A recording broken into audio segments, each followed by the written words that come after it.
नमस्कार। मोदी सरकार के 2 साल पूरे होने जा रहे हैं और ये मौका है ये जानने का कि इन 2 सालों में अर्थव्यवस्था में आखिर कितनी मजबूती आई, लोगों में कितनी खुशहाली आई और अर्थव्यवस्था में किस तरह के सुधार हुए। आज इसी पर हम बात करेंगे। हमारे साथ केंद्रीय वित्त, कॉर्पोरेट मामले और सूचना और प्रसारण मंत्री अरुण जेटली जी मौजूद हैं। बहुत बहुत स्वागत है जेटली जी आपका। तो इन 2 वर्षों में किस तरह का अर्थव्यवस्था में सुधार आप मानते हैं और कितना संतोषजनक मानते हैं इसे? ये 2 वर्ष एक काफी संघर्ष और चुनौती का वर्ष रहे हैं और उसके पीछे स्पष्ट कारण यह है कि विरासत में एक अर्थव्यवस्था मिली जिसके फंडामेंटल्स बहुत मजबूत नहीं थे। मुद्रास्फीति दोहरे आंकड़ों में थी, देश में निवेश लगभग बहुत कम हो रहा था, निवेशकों की दृष्टि से हम लोग एक पॉलिसी पैरालिसिस में थे कि नीति निर्माण में लकवा मार गया हो। विदेशों में हमारी टैक्सेशन नीति को लेकर एक खराब छवि थी, विकास दर भी थी वो कम होती जा रही थी। दूसरी चुनौती जिसको हम एक्सटर्नल एनवायरनमेंट कहते हैं कि विश्व की अर्थव्यवस्था बहुत बिगड़ी हुई है। यूं मानो तो 2008 के आर्थिक संकट के बाद बहुत तेजी से बढ़ी नहीं। ये वो 2 वर्ष थे जहां विश्व के अधिकतर देश उनकी विकास दर या नेगेटिव में थी, -2 या +1-1.5% तक थी। जो इमर्जिंग इकोनॉमीज हैं वो कोई 4% तक हैं। और इन 2 वर्षों में भारत पे चुनौती थी कि हम कैसे इस मझधार में से इस देश की अर्थव्यवस्था को निकालते हैं। और एक बात की तो संतुष्टि है कि हम लोगों ने अपनी क्षमता के हिसाब से इसको आगे बढ़ाने का प्रयास किया और इतिहास में पहली बार मोदी सरकार के ये पहले 2 वर्ष वो थे जब विश्व की सबसे तेज गति से बढ़ने वाली अर्थव्यवस्था हम थे। पहले वर्ष में 7.2% ग्रोथ रहा, दूसरे वर्ष में 7.6 की संभावना है। और ये तीसरी चुनौती ये थी कि दोनों वर्षों में बरसात आवश्यकता से कम थी जी। और इसलिए कृषि भी कम थी और कृषि क्षेत्र में लोगों की खरीदारी करने की क्षमता भी कम थी। तो इन एडवर्स चैलेंजेस के बाद भी इस अर्थव्यवस्था का जो संचालन हमने किया, आर्थिक सुधार करते रहे, एक दिशा में इसको बढ़ाते रहे, सरकारी खर्चे को बढ़ाने का प्रयास करते रहे, जो इंफ्रास्ट्रक्चर एकदम रुक गया था उसको तेजी से उसमें निवेश करते रहे, नीतियां ऐसी बनाई कि बहुत अच्छी गति से ग्लोबल इन्वेस्टमेंट देश में आने लगा, अर्बन डिमांड बढ़ गई और अगर बरसात होती है तो रूरल डिमांड भी बढ़ती है और संभवतः आने वाले साल में इससे भी तेज हम बढ़ सकते हैं जी। तो इसलिए I would have a sense of satisfaction. Great. Jaitley ji ये बताइए कि ऐसी कौन सी ऐसी गेम चेंजर योजनाएं आपको लगती हैं जिनसे वाकई खुशहाली बढ़ी और लोगों में एक किस्म की... मुझे लगता है कि देखिए, अगर एक वाक्य में मैं कहूं कि हमने भारत के निर्णय लेने की प्रक्रिया और अर्थव्यवस्था की विश्वसनीयता दोबारा कायम की है। From policy paralysis to fastest growing economy, ये 2 साल की यात्रा है। 2 साल पहले ये आते थे कि क्या ब्रिक्स देशों में आई समाप्त हो जाएगा, और आज लोग कहते हैं कि ब्रिक्स की ग्रोथ नीचे जा रही है, आई ब्रिक्स को होल्ड करके बैठा है। 2 साल में ये परिवर्तन करना, इसमें हमने अर्थव्यवस्था को खुला किया। स्टार्टिंग पॉइंट किसी भी इकोनॉमी के लिए इन्वेस्टमेंट होता है, निवेश होता है। पूंजी नहीं आएगी तो काम नहीं चलेगा। तो हमने बिल्कुल पैसा देश में था या विदेश में था वो आए उसका प्रयास किया, खूब क्षेत्रों में आया। हाईएस्ट एवर एफडीआई आने लगी, ये क्रेडिबिलिटी थी। Ease of doing business, Bharat की जो बहुत खराब छवि है कि आपके यहां व्यवसाय नहीं हो सकता, उसकी हम रैंकिंग्स में ग्रो अप करने लगे। हमने अपने टैक्सेशन कानून सरल करने आरंभ किए। हमने अपने इनडायरेक्ट टैक्सेस में जहां एक बड़ा रिफॉर्म जीएसटी बाकी है, उसकी दिशा ठीक कर दी। जो भ्रष्टाचार के आरोप लगते थे कि मनमानी से जिसको चाहे उसको खदान देंगे, उसको कोयला देंगे, उसको मिनरल देंगे, हमने उस सारे सिस्टम को स्ट्रीमलाइन कर दिया। स्पेक्ट्रम से लेकर कोल और माइनिंग तक सारे कानून बदल दिए कि केवल सरकार का कोई हस्तक्षेप नहीं होगा, मार्केट मैकेनिज्म ऑक्शन से होगा और वो पैसा देश के गरीब लोगों के काम में आएगा। इसके साथ साथ हमने जो आधार का प्लेटफॉर्म बनाया, उससे जो वेस्टेज थी सब्सिडीज में, उसको हमने चेक किया, एक बहुत बड़ी बचत हुई। अब हमने बैंकरप्सी लॉ पास किया, जो एक बहुत बड़ा रिफॉर्म माना जाता है। इसके अतिरिक्त अगर आप देखें कि जो तेल की कीमत दुनिया में गिर रही थी और जिससे हमारी थोड़ी बचत हुई, वो एक लाभ हमें निश्चित रूप से हुआ। उस सारे पैसे को हमने गरीब किसान के लिए कृषि क्षेत्र में लगा दिया और उस सारे पैसे को हमने इंफ्रास्ट्रक्चर में लगा दिया। तो पैरालाइज्ड सेक्टर्स में से हाईवेज रिवाइव हुए, रूरल रोड्स पे, ग्रामीण सड़कों पे 3 गुना खर्चा ज्यादा आरंभ किया। रेलवेज में लैंडमार्क रिफॉर्म्स हो रहे हैं। आज पूरे 400 स्टेशन ऐसे हैं जो ग्लोबली रीडेवलप्ड हो रहे हैं। रेलवे का इंफ्रास्ट्रक्चर रीडेवलप हो रहा है। उसके अतिरिक्त अगर आप देखें तो जितने और आपके एयरपोर्ट्स, रीजनल 25 एयरपोर्ट इस साल रीजनल और डेवलप होंगे, उससे रीजनल कनेक्टिविटी बढ़ेगी। सी पोर्ट्स के अंदर हम लोग बिल्कुल अब निजी क्षेत्रों को लाने का प्रयास करके और उसकी डेवलपमेंट हम लोग कर रहे हैं। बिजली के क्षेत्र में आज इस देश में पहली बार इतिहास में हमने स्थिति कर दी कि बिजली की पैदावार ज्यादा है, खरीदार कम है। उसके अतिरिक्त पावर सेक्टर में रिफॉर्म्स करना कि जो ये पावर सेक्टर की कंपनीज एकदम डिस्कॉम्स बैंकरप्ट होती जा रही थी, उसके अंदर रिफॉर्म लेकर आना ताकि वो एक ठीक दर के ऊपर बिजली की कीमत अदा कर पाएं और सरवाइव कर पाएं। तो मुझे लगता है एक ये 24 महीने एक कंटिन्यूअस रिफॉर्म प्रोसेस था। कोई ही सप्ताह नहीं ऐसा था जिसमें हम लोगों ने किसी ना किसी चीज में सरलता लाते का। मैं छोटा सा उदाहरण देता हूं, इसका आम व्यक्ति से ताल्लुक है। इनकम टैक्स एक हैरेसमेंट का सोर्स बन जाता है लोगों पे। आज आप अपनी रिटर्न ईमेल के माध्यम से फाइल कीजिए, आपसे जो पूछताछ करनी होगी वो भी ईमेल से होगी, आपको अपना असेसमेंट ऑर्डर ईमेल पे आ जाएगा। 2.25 करोड़ लोगों को रिफंड पिछले साल ईमेल पे मिल गए, सूचना मिल गई और स्पीड पोस्ट से आ गए। वो जो हैरेसमेंट होती थी वो उसको हम धीरे धीरे एकदम समाप्त करने का प्रयास कर रहे हैं। इसके अतिरिक्त एक बड़ा क्षेत्र ऐसा है कि जिसमें सोशल सिक्योरिटी, जैसे देश विकासशील देश से विकसित देश के रास्ते में जाता है, जो यूरोप में है, अमेरिका में है, ऑस्ट्रेलिया में है, हम उसकी जागरूकता पैदा कर रहे हैं। जी जेटली जी, मैं इसी बात पे आना चाह रही थी। खासतौर से जनधन योजना Guinness book of world record में भी दर्ज की गई, जिस प्रकार से उसमें खाते देखिए, किस प्रकार से आप खासतौर से फाइनेंशियल इंक्लूजन वाली जो बात, देखिए अगर आप पूरा फाइनेंशियल इंक्लूजन और सोशल सिक्योरिटी का पैकेज लें जी, तो जिन लोगों के पास बैंक अकाउंट नहीं थे, ऐसी 42% हमारी पॉपुलेशन, हमने हर आदमी को बैंक अकाउंट के साथ जोड़ दिया। हम गिनीज बुक में आए कि सबसे तेज सोशल फाइनेंशियल इंक्लूजन प्रोग्राम हुआ। फाइनेंशियल इंक्लूजन में अब उस खाते में पैसा कैसे डालें, हमने उन खातों के आधार पर 12 रुपए साल यानी 1 रुपए महीने के हिसाब से एक्सीडेंट इंश्योरेंस पॉलिसीज देनी शुरू की।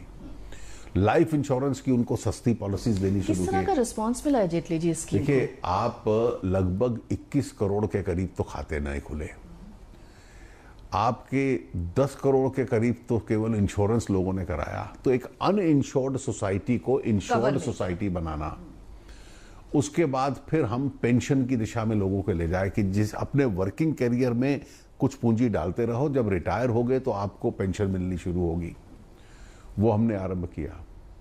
उसके बाद इस कड़ी को हम आगे ले गए। मुद्रा योजना के दौरान जब बड़े उद्योग पीड़ित थे तो हमने मुद्रा योजना के माध्यम से छोटे छोटे एंटरप्रेन्योर्स को 50,000, 1 लाख, 2 लाख का लोन देकर कि खुद जॉब क्रिएटर बनो। तो कोई महिला स्लम में रहती है तो वो 2 टेलर रख के बोटीक बना रही है, तो कोई फल बेचने का काम शुरू कर रहा है, कोई ब्यूटी पार्लर शुरू कर रही है। तो इस तरीके जहां एक लिमिटेड इन्वेस्टमेंट चाहिए, आज पहले वर्ष में पिछले वर्ष हमने 3 करोड़ 32 लाख लोगों को लोन्स दिए टू बिकम मिनी एंटरप्रेन्योर्स, व्यवसायिक बनिए। स्टार्टअप्स के लिए हमने पॉलिसी बनाई और उनकी फंडिंग का अरेंजमेंट किया। जो हमारा नया योजना चली है स्टैंड अप, कि महिला और SC ST एंटरप्रेन्योर्स को हम खड़ा करेंगे, एक बड़ी पूंजी बैंक्स देंगे लोन के नाते, ताकि वो अपने व्यवसायिक बन पाए। तो इग्नोर्ड सेक्शंस में, अनबैंक्ड सेक्शंस में, अनफंडेड सेक्शंस को फंड करना, ये एक बहुत बड़ा प्रयास हुआ। जी, एक छोटा सा ब्रेक हम यहाँ पर ले लेते हैं। आप बने रहिए हमारे इस कार्यक्रम में। एक छोटे से ब्रेक के बाद तुरंत हाजिर होते हैं। ये साइड से थोड़े छोटे कर दे जल्दी। ये वाला सर? क्या है? सर ये साइड से? नहीं, नोज पियर्सिंग यहाँ पे परफेक्ट हो जाएगा मैम। बिल्कुल दर्द नहीं होगा, पता भी नहीं चलेगा आपको। कुछ ऐसा ही करते हैं आप अपने गियरलेस स्कूटर के साथ। गियरलेस स्कूटर में कोई भी 40 ऑयल नहीं, सिर्फ सर्वो स्कूटोमैटिक 4ST ही डालिए। इसके फ्रिक्शन मॉडिफायर्स इंजन की परफॉर्मेंस बढ़ाए और आपकी राइड स्मूदर बनाए। Servo scootomatic 4ST। भाइयों बहनों, नीम कोटिंग यूरिया के कारण आपकी जमीन को बचाने में, आपकी फसल को बचाने में और आपके पैसे बचाने में काम आने वाला है। इस नीम लेपित यूरिया से और क्या क्या लाभ है? एक तो इसकी खपत कम होती है और इसमें नीम होने के कारण कीट भी कम आते हैं, मिट्टी और फसल खिल उठते हैं। ये नीम लेपित यूरिया का उपयोग केवल खेती बाड़ी के लिए होता है। इस साल यूरिया का रिकॉर्ड उत्पादन हुआ है। अब ये नीम लेपित यूरिया हर जगह आसानी से मिलता है। ये तो बहुत अच्छी बात है। नीम लेपित यूरिया का वरदान, लहलहाते खेत, खुशहाल किसान। सुनो सुनो किसान भाइयों, सुनो सुनो, ओ सुनो सुनो किसान भाइयों, सुनो सुनो, सुनो सुनो किसान भाइयों, ध्यान लगाकर बात सुनो। नीम कोटेड यूरिया आया, खेती में नई क्रांति लाया। इससे यूरिया की क्षमता और बढ़े, नाइट्रोजन जमीन को बेहतर मिले, नीम के गुणों से कीटाणु मरे, पानी को दूषित ना करे। तो भाइयों, नीम कोटेड यूरिया से हो मेहनत सफल, बेहतर हो खेत, पानी और फसल। कृषि और किसान कल्याण मंत्रालय द्वारा किसान हित में जारी।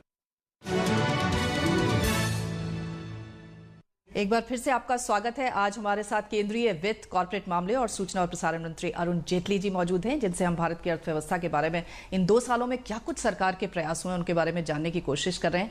जेटली जी, जैसे कि आपने बताया कि गेम चेंजर योजनाएं थी, चाहे वो जनधन हो, मुद्रा हो, और करोड़ों का आंकड़ा है। लेकिन जब भी कोई बड़ी स्कीम लागू होती है तो कुछ ना कुछ ऐसी चीजें भी सामने आती हैं जिसमें ये कहा गया कि जो फाइनेंशियल इंक्लूजन का जो आपका आइडिया था वो पूरी तरह से मीट नहीं हो रहा। डुप्लीकेशन ऑफ अकाउंट्स है, जीरो बैलेंस है, या मुद्रा बैंक में कुछ लोगों को लोन लेने में दिक्कत आई, कुछ लोगों ने कहा कि वहां भी भ्रष्टाचार है। तो ये सारी चीजों को कैसे एड्रेस कर रहे हैं? भ्रष्टाचार नहीं था इसमें जी।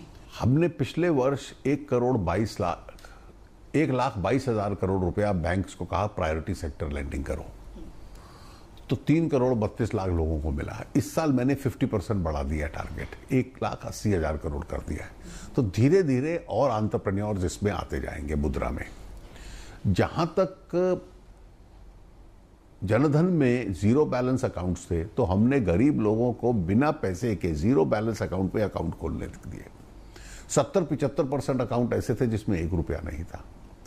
फिर हमने जितनी सरकारी सब्सिडीज और सहायता मिलती है उसकी डायरेक्ट ट्रांसफर शुरू की। Window pension, old age pension, scholarships, cooking gas subsidy, अब हम एक्सपेरिमेंटल बेस पे राइट टू फूड का कर रहे हैं। ये धीरे धीरे इससे जो लीकेज भी चेक हुई और लोगों के अकाउंट्स में ज्यादा पैसा आने लग पड़ा। तो जो 75% जीरो बैंक अकाउंट्स थे, आज 80% के करीब फंडेड अकाउंट्स हो गए, उनमें पैसा आने लग पड़ा। इन सबको रुपए कार्ड भी मिला। तो ये जो अभ्यास लोगों का डालना है कि रुपया छोड़कर अब प्लास्टिक करेंसी में जाइए, पर उसमें भी दिक्कत है। कुछ लोगों को पिन नहीं मिला, कुछ लोगों को कार्ड नहीं मिले, कुछ लोग कार्ड्स को इस्तेमाल नहीं। प्रशासनिक कठिनाई हो सकती है 1-2% लोगों की, लेकिन अधिकतर लोगों को बैंक्स धीरे धीरे उस बैकलॉग को निकालते जा रहे हैं और सार्वजनिक क्षेत्रों के बैंकों ने खास तौर पे इनमें बहुत बड़ी एक भूमिका निभाई है। क्योंकि आप दुनिया में लोग हैरान रह जाते हैं जब हम फाइनेंशियल इंक्लूजन की बात करते हैं कि 21 करोड़ यानी 210 मिलियन अकाउंट्स खुल जाएं, ये मतलब अधिकतर देशों की जनसंख्या उतनी नहीं है। अभूतपूर्व। हाँ, अभूतपूर्व है उनके लिए। जी, अगर हम बात करें बैंक्रप्सी कानून की, अभी हाल ही में आया और बहुत जल्दी आया, उम्मीद नहीं थी लोगों को। खासतौर से जो स्टार्टअप हैं उनको किस प्रकार का बूस्ट इससे मिलेगा, क्योंकि अब वाइंड अप करना भी आसान है, नए उद्यमी इसमें आ सकते हैं, तो किस तरह का लाभ देखते हैं? लोग किसी ऐसी अर्थव्यवस्था में पैसा नहीं लगाएंगे जहां पैसा डूबने की संभावना हो।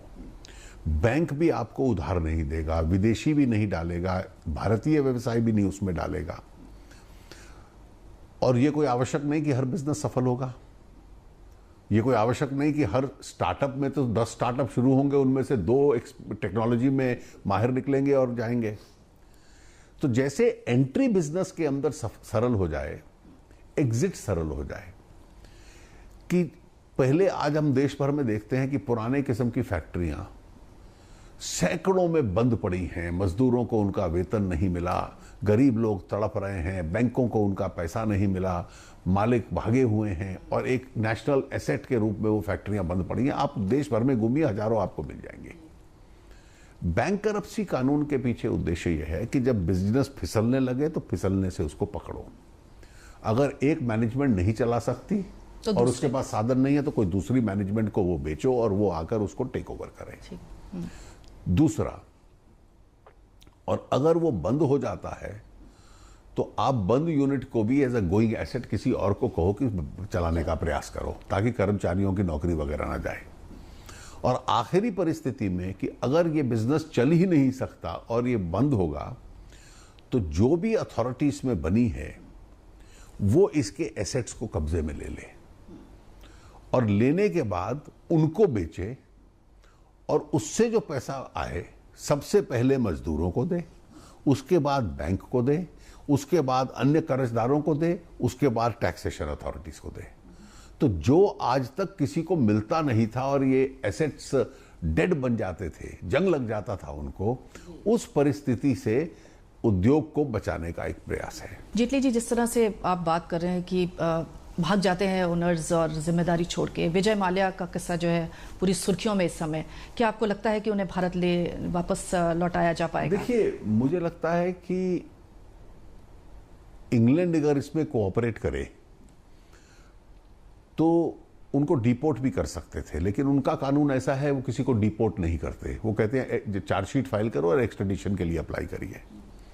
वो एक कानूनी प्रक्रिया है, लेकिन कम से कम इसमें कितनी नैतिकता या अनैतिकता है कि एक बड़े उद्योगपति आपको हजारों करोड़ बैंकिंग सिस्टम का देना है।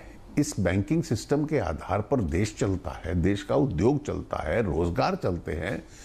आप उसका पैसा घाटे में डाल दें और वहां से गायब हो जाएं और कहें क्योंकि मैं विदेश चला गया आप मुझसे वसूली नहीं कर सकते। तो मैं मानता हूं कि इससे इस देश के निजी उद्योग की छवि को बहुत बड़ा झटका लगा है और बेहतर होगा कि वो बैंकों के साथ बैठकर बैंकों का कर्ज उतारें। नहीं उतारेंगे तो जिस जिस कानून में जो जो एजेंसी कार्रवाई कर पाएगी, कर सकती है, वो एजेंसी करेगी। जी, बैड लोन्स का मसला भी इसी से जुड़ा हुआ है जो कि बैंकों के पास एनपीए के रूप में है। किस प्रकार से सरकार इसमें दो चीज अलग हैं। एक है कि लोगों ने बैंकों का पैसा देना है, मैं उसको अपने आप में बुरा नहीं मानता हूं। इसलिए बुरा नहीं मानता हूं कि बैंक्स का काम है कि लोगों को लोन दें और उस लोन से देश के बिजनेस चलें। घर बनाने के लिए भी लोग बैंक से लोन लेते हैं और अगर आपको बैंक का पैसा वापस करना है, इसका मतलब बैंक के पैसे से आपने कोई ना कोई इकोनॉमिक एक्टिविटी आरंभ की है। स्थिति तब बिगड़ती है जब आप बैंक को ब्याज नहीं दे पाते और बैंक का पैसा वापस नहीं लौटा पाते।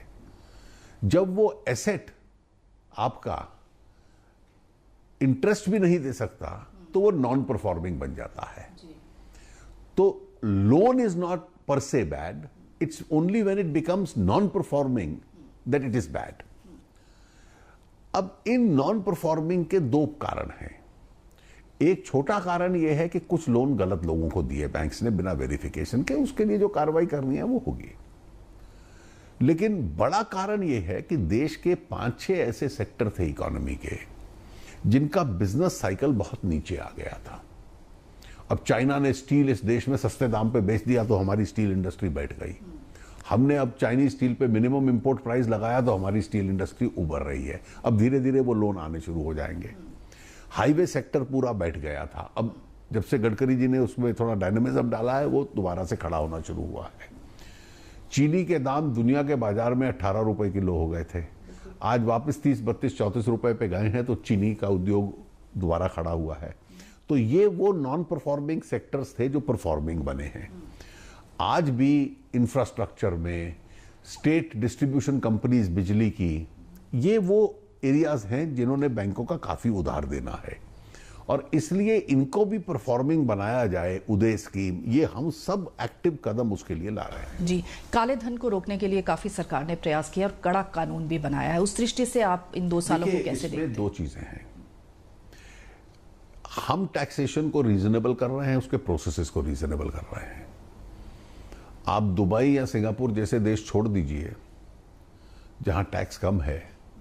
दुनिया के विकसित देशों की तुलना में भारत में टैक्स बहुत कम है। आप अमेरिका में, यूरोप में, ऑस्ट्रेलिया में, जापान में अगर टैक्सेशन देखें तो हमारी तुलना में बहुत ज्यादा है। टैक्सेशन देने वाले भी बहुत ज्यादा हैं। इसलिए हमने अपने देश के रेट्स को रीजनेबल रखा है, लेकिन हम अपेक्षा करते हैं कि जिनका टैक्स देना है, बनता है, वो टैक्स दें। अगर वो नहीं देंगे तो काला धन रखेंगे, तो डोमेस्टिक हो या बाहर हो। हमने विदेशों के लिए कड़ा कानून बनाया, कुछ लोगों ने डिक्लेयर किया उसमें से।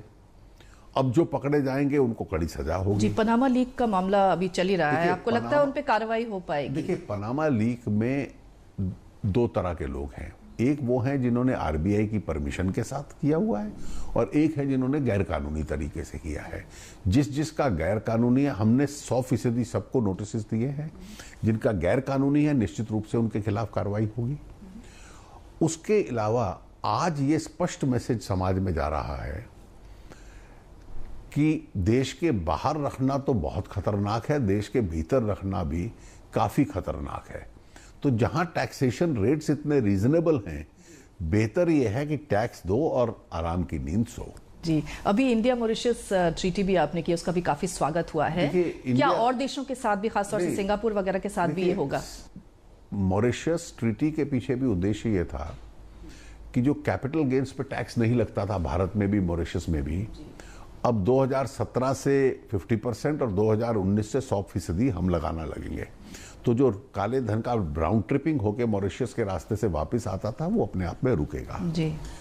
अब सिंगापुर की ट्रीटी 2005 में हुई थी, उसमें यह प्रावधान है कि जब हम मॉरिशस से बात की ट्रीटी जो भी बनेगी वो सिंगापुर पे भी लागू होगा। तो स्वाभाविक है कि सिंगापुर से भी बातचीत उस दिशा में आगे बढ़ेगी। जी, अगर हम बात करें अपने किसानों की, और खासतौर से किसानों की दशा और दिशा को सुधारने के लिए सरकार काफी प्रयास कर रही है, किस प्रकार से आप देख रहे हैं, खासतौर से अपनी जीडीपी में कृषि को बढ़ाने के लिए? इस बार हमने कृषि क्षेत्र की परिस्थिति देखते हुए सारी नीति कृषि और एग्रीकल्चर को सामने रख के बनाई है। हर गांव में बिजली पहुंचे 2018-19 तक, ये इसमें हम निश्चित सफल होंगे। हर गांव को पक्की सड़क से कनेक्ट किया जाए, इसमें हम निश्चित रूप से सफल होंगे। 2022 तक housing for all in the rural areas, तो रूरल हाउसिंग, जिन पे घर नहीं है, जो कच्चे घरों में रहते हैं।